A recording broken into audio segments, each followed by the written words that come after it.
Two Shawnee Mission educators earn national recognition for their dedication to inspiring students in the area of science. 3 district schools celebrate being among the top achievers in the state. A new program helps connect community partners with neighborhood schools. And high school journalists showcase their print, online, and broadcast work. These stories and more on this episode of Spotlight on Shawnee Mission.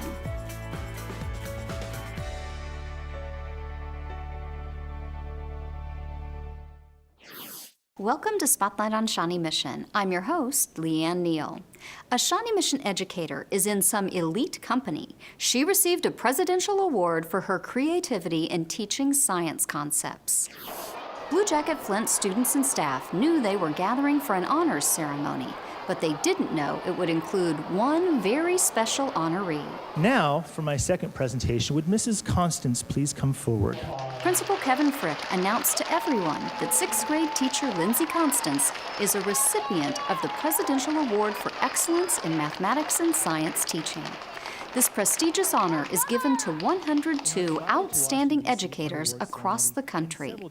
To help with the presentation, Mr. Frick invited a surprise guest, Mrs. Constance's 5th grade teacher, Georgia Smith. It is a great honor and to receive the award, but she couldn't have done it without all the boys and girls that you have over the years, all your teachers that you work with, even the administrators. So I think it's a pretty great award. So congratulations. So I was really surprised and excited when I looked up and saw Mrs. Smith walk across the stage, and it was so exciting because Mrs. Smith was probably one of the key people who got me excited about science and who had me want to be a teacher. I think she was genuinely surprised to see me, of all people, because the last time she's seen me, I was substituting in her classroom. And so it's fun, and I'm proud of her. She's done a marvelous job with her students, and she makes education look good. So we're kind of thinking about what you expect to see. As part of the competition, Constance had to create a sample science assignment on a topic about which she thought students had misconceptions. So my topic was on condensation, and the idea that often kids think that condensation is water that seeps through a cup, and so the lesson was intended to help them understand that that's not the way condensation works. It's from the air outside being cooled by the ice inside the cup. So that's what we did. Okay. As an honoree, Constance received a $10,000 award from the National Science Foundation and had the opportunity to attend an award ceremony in Washington, D.C.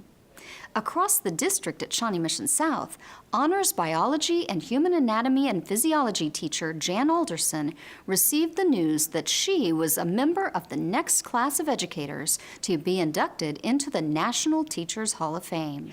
Well, I'm here today for a very, very special purpose, and that is to say thank you to teachers, to those people who have taught us lessons about life, lessons that will remain with us longer than any math formula or historical date. Principal Joe Gilhouse, Superintendent Jim Henson, members of the Board of Education, and family and friends joined students and staff at an all-school assembly to surprise Alderson with the good news. Mrs. Alderson, please consider this as the official notification of your selection as an inductee into the National Teachers Hall of Fame class of 2014. On behalf of the National Hall of Fame Board of Trustees and the 110 current members, I am proud to be here at Shawnee Mission South High School today to commemorate this day and to celebrate your teaching career achievements. May your selection stand as an example to all, representing what can be achieved by doing what you love and giving of yourself for the growth and well-being of your students. Mrs. Alderson represents what is great in American education today. It really is an honor to be a part of that. To be recognized is just such a privilege, and I hope from this maybe I can keep making a difference in the education community. I think it's real important to, as an educator, not only what you do in the classroom, but also how do you affect the community at large. Well deserved. The woman has been an educator for, I think she said 19 years in another district and 14 already in our district, so a very long time, and she has steered kids towards science. She's a wonderful teacher, and we are so blessed to have teachers like hers in our district. I absolutely love teaching science. It's so much fun. I find that it's a very creative process. My favorite thing in science education is to have a highly engaging lab. They learn so much from it, but yet they find it so interesting. So I think that to me is my favorite. The relationships that she builds with her kids are second to none. The level of instructions that she challenges kids with, again, second to none. She's just the consummate professional and just does an outstanding job day in and day out. I really want to thank the National Teacher Hall of Fame. What I like to do is to use this to leverage some input into what's going on in within the educational community, especially STEM education. Try to get everybody to work together to make a difference.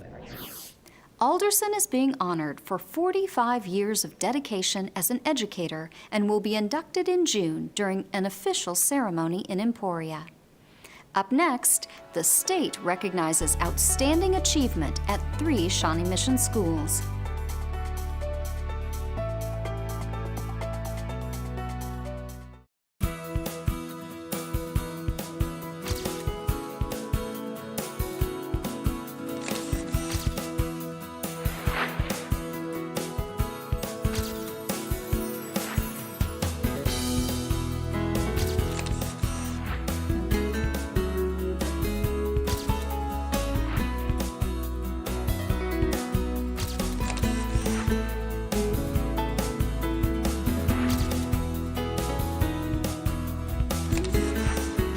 I read the book America's Under Attack by Don Brown.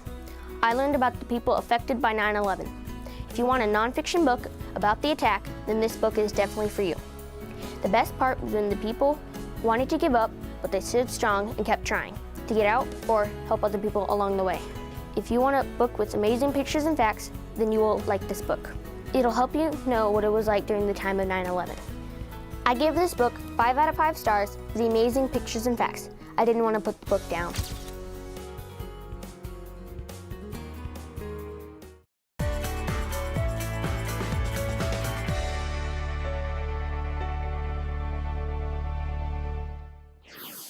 Welcome back. 3 Shawnee Mission schools are celebrating a significant academic accomplishment. Indian Hills Middle School and Corinth and Westwood View Elementary Schools are all recipients of the Governor's Achievement Award. What I have to present to you this afternoon is the Governor's Achievement Award for the 2012-2013 school year to the Indian Hills Middle School. At Indian Hills, Shawnee Mission Superintendent Jim Henson helped the middle school students celebrate their accomplishment. Give yourself another round of applause and congratulations. To receive the Governor's Achievement Award from the Kansas Department of Education, a school must be among the top 5% of schools in reading and math on state assessments and meet attendance requirements. And Indian Hills was recognized based on last year's scores as being one of only 10 schools in the state of Kansas to achieve at this level. So that is a tribute to all that you are doing every day in your classrooms and all that your teachers are doing. So we are very, very proud of their achievement, and I think it's just really fun to pat them on the back and note how noteworthy this really is. While Indian Hills celebrated a top 10 finish among the middle schools, Westwood View held an assembly of its own to celebrate being one of only 42 elementary schools honored. This is the Governor's Award for being in the top 5% of all elementary schools in the entire state of Kansas. We are very, very proud of your accomplishments for you, our students, but also our teachers as well. Westwood View Principal Susan Knight is excited about her students' achievement, especially since it is the second time the school has been recognized. I'm just hoping it continues and we just keep setting those goals higher and higher, and I don't think that we ever want to become stagnant or satisfied with the job that we do, but continue to look toward the future and doing the best job that we can possibly do for kids. You know what, it was great. I have 3 kids in the school, and so I have a 6th grader, a 4th grader, and a 1st grader, and they work hard day in and day out. The teachers really do and focus on the kids, so I was excited to see them get recognized for their hard work, whether it's the teachers and the kids. Our congratulations go out to Corinth Elementary, which also received a Governor's Achievement Award. Keep up the outstanding work, Corinth, Westwood View, and Indian Hills. Coming up, we'll see how Shawnee Mission schools are benefiting from a new process to connect them with community partners.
Welcome back to Spotlight on Shawnee Mission. Schools in our district have a new source of support. A group called Caring for Kids is putting people and resources to work with one goal in mind: helping children succeed. We're not a program, so we don't bring any programs to the schools. We actually bring a process that begins with this amazing question: how can we help you? We have this vision for our district with Caring for Kids. Faith-based organizations, nonprofits, for-profit companies working for the betterment of a school. Through the years, I've tried to get into the school district, and I think Caring for Kids really opened up those doors for us to say, I'm not here to push anything on you other than we really want to help, and how can we effectively do that? We don't come in and serve a school so that they will do anything for us. What's the need? How can we help? He says he has no agenda. I do say he has an agenda, and his agenda is just to make our community better. There are those things that we are not providing because of the funding shortfall. So here you have a partner coming in saying, hey, what do you need? You need some food for the weekend? We'll do it. I see some of your kids need coats. We'll get a coat drive. Those immediate needs are being taken care of through those faith-based partners. And it really, then we can focus on the education. I heard about Caring for Kids just getting with a group of business leaders and with pastors, and they started talking about this program called Caring for Kids. And it was something that was already on my heart, and so I just linked up with them and said, let's do this together. You know, there's nothing that makes a difference more than just seeing the excitement in their eyes. I work with my tutor, and we work on reading, spelling, and math. I feel really good because he's really fun, really smart, and talented with helping me with my work. It is so difficult to give every kid what you want to give them, and I think most of us are teachers because we want to help every kid, and we've just had a lot of success with different parts of the curriculum using these MVP volunteers. And so I just got to dreaming. What would it look like to get the city, the school, and a nonprofit working together to accomplish something? And that something was providing bicycles to the students in our area. And man, they would just walk in, first come, first serve, right? And we would let them go in like 10 at a time and get their bikes. They would pick out a bike, and then the next stop was they stopped at Santa Claus, took a picture with Santa and their bike. I liked the color of it, and it was like the right size, so that's the one I got. I don't have to walk everywhere, so like I can like ride my bike and stuff. Some other things that we've done for the school is redoing all of the shrub work around all of the landscaping of Shawano's front end of the building. We've heard from business partners, we want to help. They have the drive, the desire to do so. They just need direction. Well, I think if you want to have a great community, we need to be involved in our community. And I think a great community starts with our kids. It's merging life skills and education and what we feel as a faith community we have to offer to families. There's partnerships arising at the grassroots to come and deal with some of the problems in our cities. And Caring for Kids is a connection piece that helps bring those things together. And if you're a church or a business or a civic organization or even an individual, we just want to invite you to take a step, to take a risk. We want the schools, the principals, the administrators, and the teachers to know that they're not alone in this. What you do for our students in our school district is so very important. Each and every one of you are so important to what we do every single day in the Shawnee Mission School District. Close your eyes and just dream of every child gets to succeed. They're going to be whole and healthy and successful.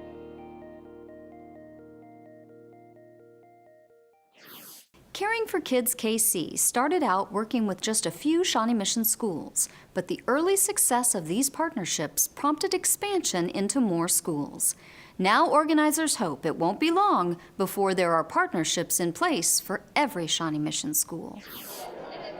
These partnerships begin with roundtable discussions where community groups sit down and talk with school leaders in their neighborhoods. This process allows the partners to discuss challenges and opportunities unique to each school. We're all saying that these are our kids and that we have ownership in that. And so I want to celebrate the energy and the idea of community and relationships, because here's the thing. We want to have sustainable partnerships, right? That means we want partnerships to last for a long period of time. We're on the verge of a community garden on site at Neiman, literally community members, students, staff, the city of Shawnee. Just very proud of all the connections that we're making, and it's slow growing, but it seems to be deep rooted. If we somehow, some way can help all the kids in our community be whole and healthy, guess what? Crime decreases, drug addiction decreases. If this can happen simply by churches and businesses and civic groups really working together to help every child be successful, that's something that captures my heart. To learn more about Caring for Kids and how to get involved, visit www.caringforkidskc.org. Up next, it's a growing opportunity for culinary students at the Broadmoor Technical Center. Plus, student journalists showcase their work when Spotlight on Shawnee Mission returns.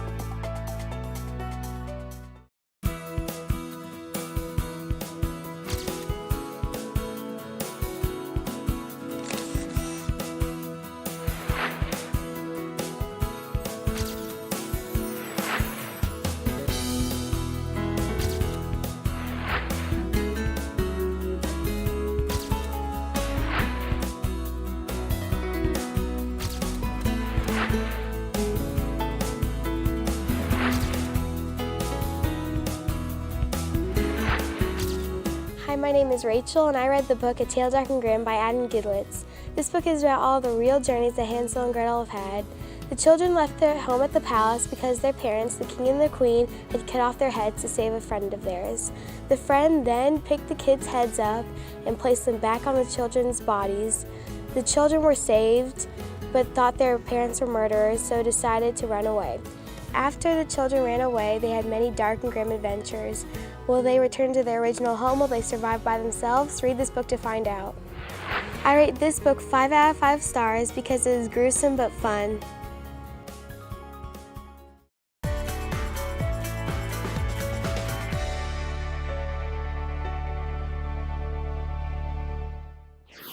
Welcome back. Eating local foods is better for you, for the environment, and most importantly, for your taste buds. But what does it take to grow your own produce? Shawnee Mission students and staff are finding out at the new Broadmoor Urban Farm. Right now we're starting our urban farm, which is going to allow students to have the opportunity to grow and use their own fruits and vegetables and learn about how being organic and growing those things yourself can really actually help the health of your body and the health of people around you. 1, 2, 3, drop. It is a true groundbreaking. We had the ground plowed about 3 weeks ago. It just made sense to start teaching our students the proper way to be great tenders of our environment as well as the products that they're using. To develop really good nutrition habits, they clearly need to see the difference in what grown food is versus what bought food is. When you eat with your eyes first. So if you see something that's a vibrant color, we're gonna have 35 different kinds of tomatoes. So when you see different kinds of colors and what looks like different textures, it really enhances the meal for yourself before you even eat it. It's one thing to be able to get a box of frozen vegetables from the store and make it into whatever you want to. But as you watch it grow, as you watch it mature, you learn how to be more creative with that vegetable. And to be able to be hands-on on every aspect of their kitchen, that's amazing. This is the way we should be doing it all over the country. Bob's just the example for others to follow now. I hope that they learn about the hard work that goes into this. We live in a world where so much seems easy is given to us, and people often don't appreciate how hard it is to grow good food, and it makes you value the food differently, treat it with more care and respect. I think it's amazing to understand all the just from the start, where you plant the seed and it becomes a vegetable, seedlings, planting, watering, that kind of stuff. I think it's just amazing to know how the food is grown. This is going to be like a really humongous garden. It's one of the biggest in the whole Midwest, so that's pretty cool for like a school-wide thing. It's pretty nice. So this garden is about a 1/4 acre. We can, project that if the weather works, we will get between 4,000 and 6,000 pounds of vegetables off of there this summer. 4,000 to 6,000 pounds is a meaningful amount of produce, and we'll go into the school district, we'll go into the culinary program. I can't wait till when it goes up to 10 or 15,000 pounds. And I can't wait to come out to get a meal, bottom line. I mean, these kids are doing remarkable work and learning a skill that they can use down the road to become tax-paying citizens. And to be able to complete that by actually getting in the dirt, growing the crops, and making it available to the community, to me, is just a remarkable achievement. Yeah, I agree. I think that if this helps raise the awareness and visibility of Broadmoor, then it's really served an additional duty for what's trying to be accomplished here. My job as a landscape architect is to create an environment where people and nature can exist in synergy together, and I think this is probably one of the most exciting things. So as you see it come forward, you'll see the human portion of it and the interaction and the fresh air and just the everything that people get from being outside. All the students are doing a variety of tasks, and they're all working in groups and they're working independently, and so for me that's an indication that they are passionate about where this is going for them as far as their education. Even though I'm not going to be here next year, I'm really happy that the students coming after me are going to have the opportunity to have organic food to use that I've kind of put my heart and soul into as well. We'll take volunteers, because this is going to be a large undertaking. And as we move forward with the garden, we definitely would be very interested in having volunteers from our community be a part of the educational process, just like the bistro. It's just a great plus. We love Broadmoor Tech. We love the students that come here. The instructors are amazing. And we're just so happy that they're a part of the American Culinary Federation. That's what makes our program really great, is that there are a huge amount of career paths. Someone may come in and think that they really want to be a chef, but being outside and gardening and seeing, the different things that they're doing, they might have an interest in being an urban farmer. Who knows? But, to have that opportunity is a great opportunity for them to make a really good decision on their future. When completed, the garden will feature 60 types of plants and vegetables that students will use to prepare meals at the Broadmoor Bistro. From newspaper to yearbook to online and broadcasting, these days, student journalists learn to do it all. But what does it take to create award-winning journalism? Students at Shawnee Mission East invited their parents to come check it out. Well, this is the journalism showcase, and the idea behind it is because a lot of the journalism kids spend a long time in the journalism room, late nights on Wednesdays, deadlines, and the parents want to know what they're doing. The students create the poster board displays to illustrate what it takes to create the school newspaper, The Harbinger, the yearbook, The Hawberk, and their online journalism. You guys help us so much, and it's really great to have you all here and seeing all of our work that we've done throughout the year. And it's really great for me to see all these other kids, just everything that they've done. I think it's awesome. So I'm part of the Harbinger print side, and then I also do some of the live broadcasting for online. And the Harbinger, we basically put out a 24 to 32 page issue every other week. So every other Monday, we'll put out an issue, and it's free to all students. It's kind of a love, but it's also a labor at the same time, because we're constantly putting in so much effort to make our publication the best it can be, and it honestly is the best. I mean, online won Best in Show, first in the nation this fall, and then print won, I think it was 7th in the nation, and we are always in the top 10 in the nation. And it's just really amazing to be part of a publication that is one of the the best in the entire country. And I also work on the broadcasting, which is where for the online we put together live broadcasts of sporting events, concerts, and a variety of other things. So we do those normally about 2 to 3 a week with a couple of double headers in the winter. So we do that online on our website. We have a TriCaster that we use to live web broadcast a lot of different sporting events at Shawnee Mission East, and so we're one of the few schools in the nation that you will see broadcasting varsity events just in-house with our own equipment. What maybe you don't get, and maybe you do, is how true student-run the publications are, and that really is the beauty of what we do. The end product, as I always say, is never perfect, and it never will be.